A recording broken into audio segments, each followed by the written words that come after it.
Hello and welcome to School Voices by Taraji, a space where we celebrate learning, explore education, and amplify the voices shaping our school community. Today, we are yet again at Taraji Africa Academy in Thiong'o Road, Mountain View, and we are going to be discussing about both the Cambridge curriculum and CBE curriculum. To take us through this topic, we'll invite our learners and teachers from Brookside International School and Taraji Africa Academy, where we can discuss the differences between CBE and Cambridge. Welcome.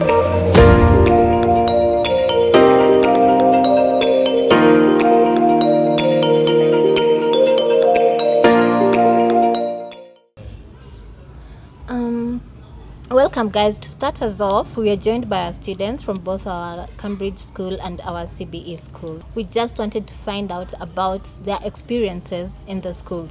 Could you please introduce yourselves and tell us your names? We'll start with you, Tamani. Your name and your grade. Hi guys, my name is Tamani Njeri. I'm 10 and I'm in year 4 and I'm from Brookside International School and I'm glad to be here. Good. What about you? Hi guys, my name is Sasha Nduta. I'm from Taraji Africa Academy. I am 7 years old. I'm lucky to be here and I'm 7 years old. Oh, good. So can you tell me, what did you do in school today? Today I did a science experiment about chemical reactions and I had a debate about historical events in global perspective. How did that go? It went okay. Are those your favorite subjects? Yes. What else do you like? And GP. I also like Kiswahili and French. Oh, okay. Can you speak both? French a bit, Kiswahili, yes. Okay. Sasha, what did you do in school today? I played with my friends and I did art and craft. Okay.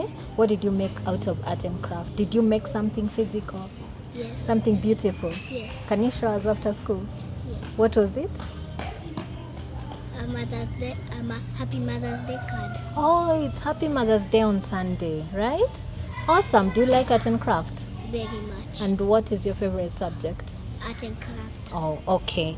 And what happens when you don't understand something in class, Tamani? I raise up my hand and sometimes my friends help me. Okay. Or during practice time, I could go to the teacher and the teacher could show me a different way to do it. Okay. What about you, Sasha? If you don't understand something, what do you do? I raise my hand. I ask my friends or my learners or my best friends and the teacher. Okay. And does your mom help you sometimes? Yeah. Your parents? Yes. And what about you? Yes. Okay. Is that when you just carry homework home, or any other time you go home and you tell them, today we were taught this and I didn't understand? Both. Okay. Maybe if I don't understand my homework. Okay. Even you? Okay. And what is your favorite part of your school day? Like when you come in the morning, what are you looking forward to doing in school? Playing with my friends, having lunch with them, and telling them funny stories. You have funny stories? Yes. You'll tell us one. What about you, Sasha? Fun. Okay, let's say fun. No, you'll tell us a funny story. Yes, Sasha.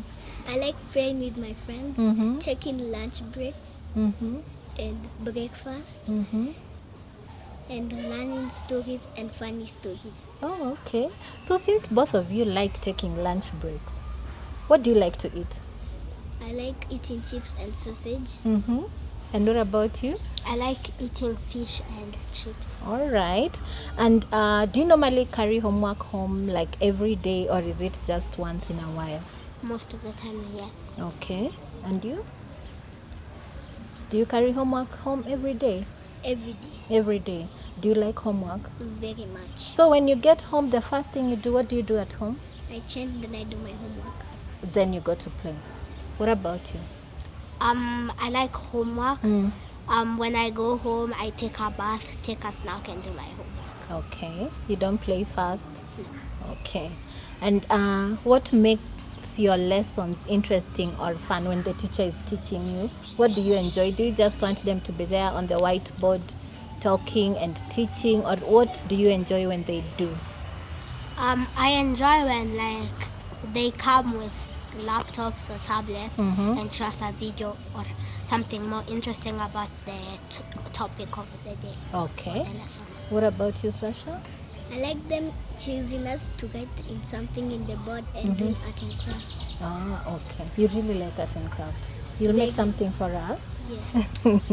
And is there anything you don't like about your school? Yeah. What? Staying in class for too long. Okay. Sometimes you stay for too long and you're tired and hungry and you want to go play. Yes. What about you, Tamani? I don't like school because I'm waking up early and also wearing uniform that's not comfortable. Okay. And also yeah. That's it. Okay. And also staying in class for too long Okay. without breaks. And what do you think grown-ups think about school, but you guys know it's not true?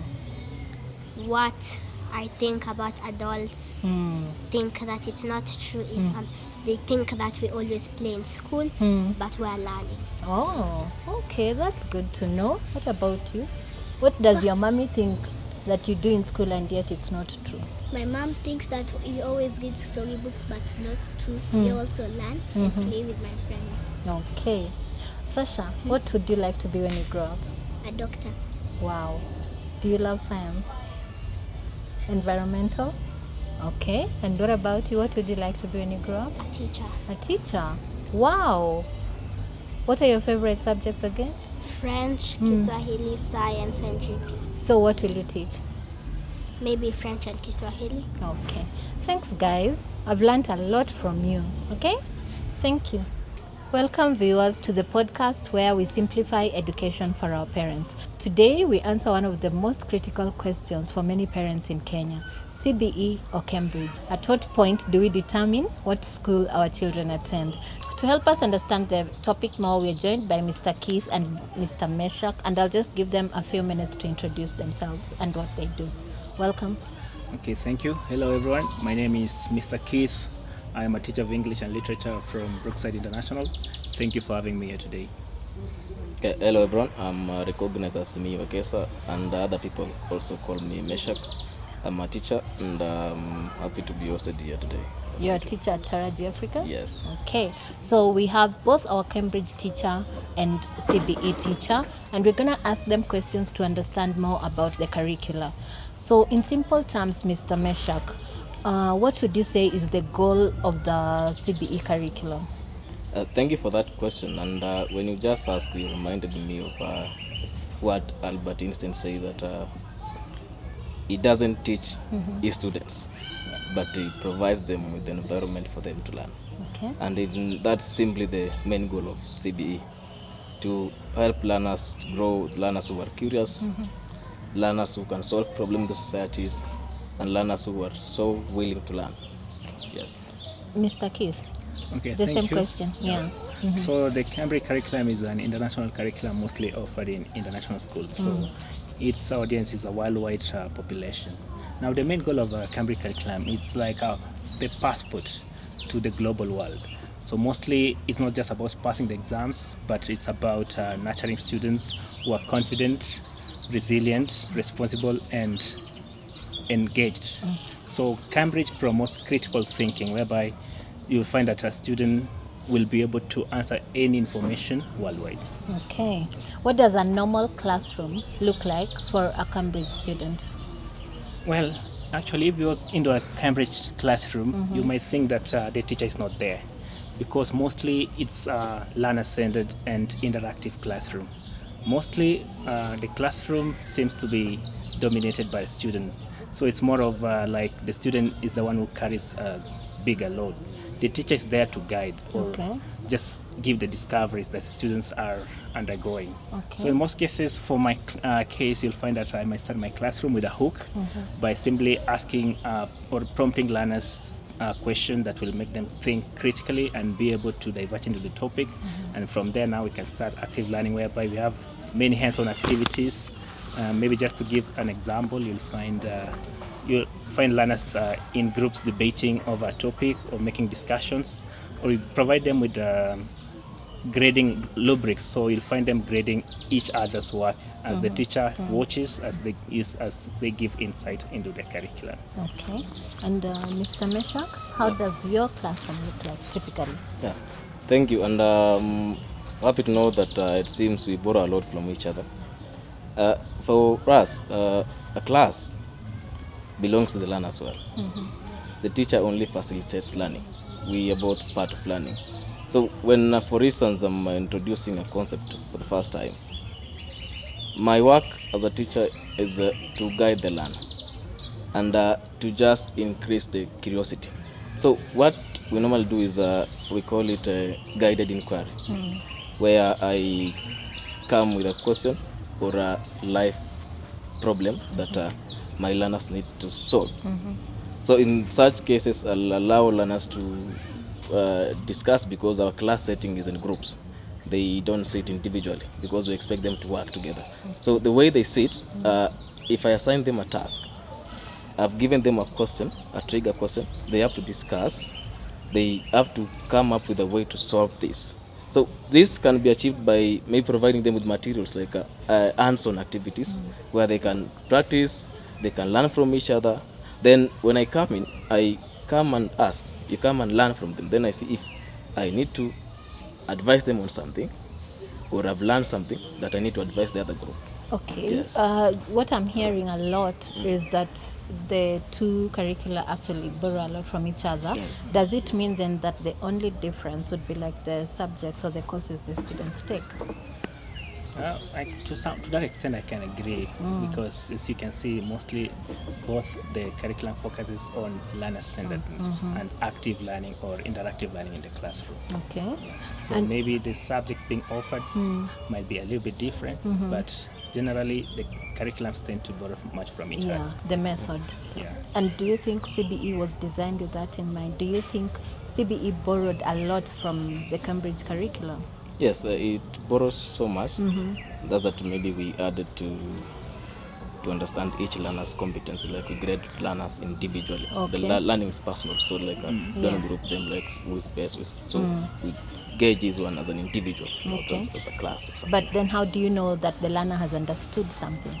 Now, this is the best part of CBE, because for a learner who has understood something, first thing you need to know is they're able to relate this knowledge with a life situation. The second thing about learners who have understood something, they're able to talk about what you've learned in their own words, not what I said in class. So this is how we understand that the learners learn something. So in this also, we can also understand if a learner has understood something when a learner can relate what they have learned from what they already know. So that's how we gauge if they understood something in class. Okay. Mr. Keith, you remember in the 844 system, people used to cram, and you know, the higher marks you got, then the more intelligent you were deemed to be. Yeah. Tell us, how does the Cambridge curriculum differ from that? Actually, for the Cambridge curriculum, that kind of learning will make you fail. It is designed in a way that it doesn't promote rote memorization, because it requires critical thinking and in-depth learning, whereby, for example, maybe it's focusing more on application. Maybe focus on English, for example, and like in the old 844 Kenyan curriculum, where maybe you're asked to fill in the blanks with, let's say, a noun. For the Cambridge, learner is provided with a text. Then, if they want to test on the pass of speech, then they may be asked maybe to refer to, let's say, line 1, and give a noun, maybe a proper noun that has been used in that line. So it means that a learner needs to know different types of nouns for them to be able to get it from there. So it's more of application. So if you are memorizing, it means that then you have to memorize the whole concept, which is that you have learned and understood the whole concept. So there's no rote learning in Cambridge. And do you have grading? In Cambridge, yes, we do grading, depending on different key stages or levels of learning. For the primary section, they normally do grading maybe from outstanding to aspiring. Okay. Yeah, and then when they proceed to upper secondary, they'll find a different kind of grading, where you have an A-star grade to maybe a U for ungraded. U? I thought it's F. No. There's ungraded class where the candidates did not attend the TOEFL. Okay. And for CBE, I know nowadays we have exceeding expectations, meeting expectations, and yet for most parents, they still want to know at what level is my child really. How then do you help parents who still want to get their student ranking?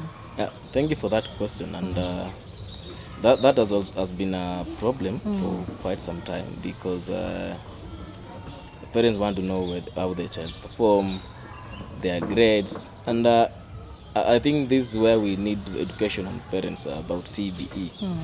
Because in CBE, our assessment is continuous. It's a continuous process. Yeah. We don't assess learners at the end of the year. Like, for instance, we have formative assessment that go on every day.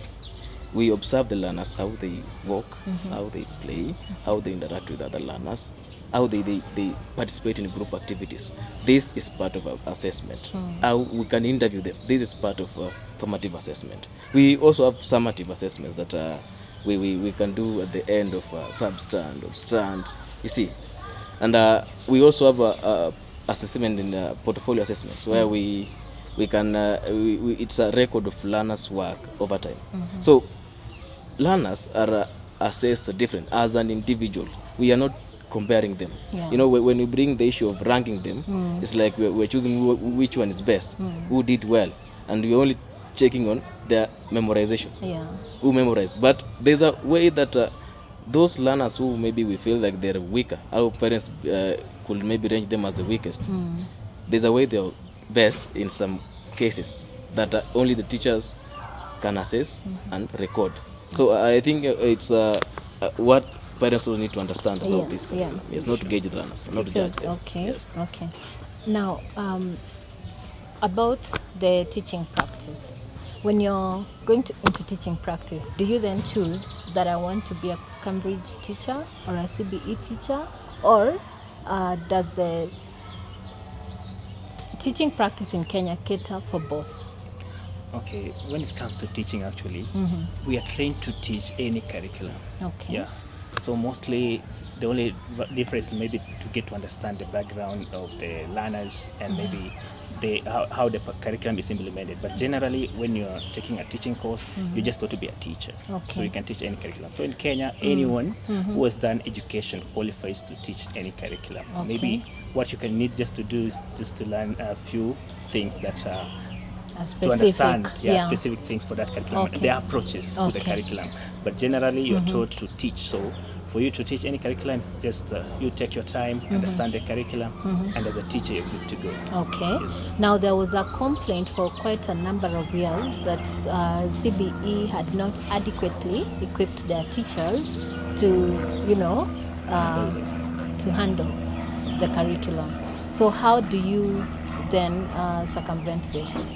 I believe this is part of curriculum growth and professional achievement of an individual. So, for instance, we were all trained as educators in Kenya.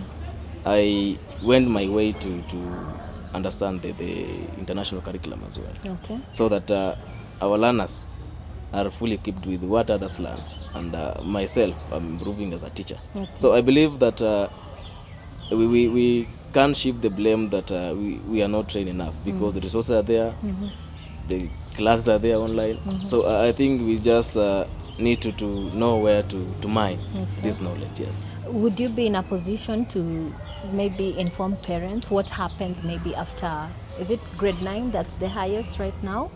Yeah. Now I think this one it also depends with it will need a lot of consultation, because the pathways the learners take has been a challenge, and I think maybe if parents want to know, they first have to discuss with their learners, to go and consult their teachers to know where the strength of my learner is, because they following their performance record and the choices of their learners, it will be easier for them to gauge where they need to go afterwards. Okay. Yes. And Taraji Africa Educational Group is an inclusive institution in both the Cambridge and CBE schools. Is there a way that you can determine like which learner would fit best in a CBE curriculum school or a Cambridge school, or is it just the choice of a parent? Like, even if I have a special needs child, then they would thrive anywhere. Is that the case, or are there children who thrive in CBE more than they would thrive in Cambridge? Okay, for learners with neurodiverse mostly I can say Cambridge supports them. Yeah, it's as a blend of class. Mostly in our classes as we teach, we normally use differentiation whereby every learner is unique. So we tend to give guidance or scaffolded arrangements whereby we'll be able to identify the learner's needs and address them as per the learner's abilities. So there's some learners who might require more support. So we tend to give them that support maybe through visual aids and scaffolded arrangements. So they'll require extra support. So we can do that through providing visual aids or scaffolded arrangements. So definitely a learner who requires special arrangements in Cambridge can thrive well because this curriculum supports them, and even they are able to sit for external examinations and even up to A levels and join a university. Okay. Tell us about the same in a CBE school. Yeah, and in CBE, basically any learner can thrive in CBE with proper guidance. But learners who are curious, learners who are work collaboratively with others, learners who they don't fear asking questions, and learners who are always willing to learn, they thrive easily in CBE. And the way we talk about learning from each other, the learners who are in spectrum are easily assisted, and we've seen some growing, and they outgrow the condition because they learn from others. Others teach them. You see, they learn by observing hands-on skills, and it's working on them so well. So I think CBE, anyone can learn. Yes. Okay. So that's it from us. I hope you have learned something about the CBE and Cambridge curriculum. From all of us at Brookside International School and Taraji Africa Academy, bye-bye.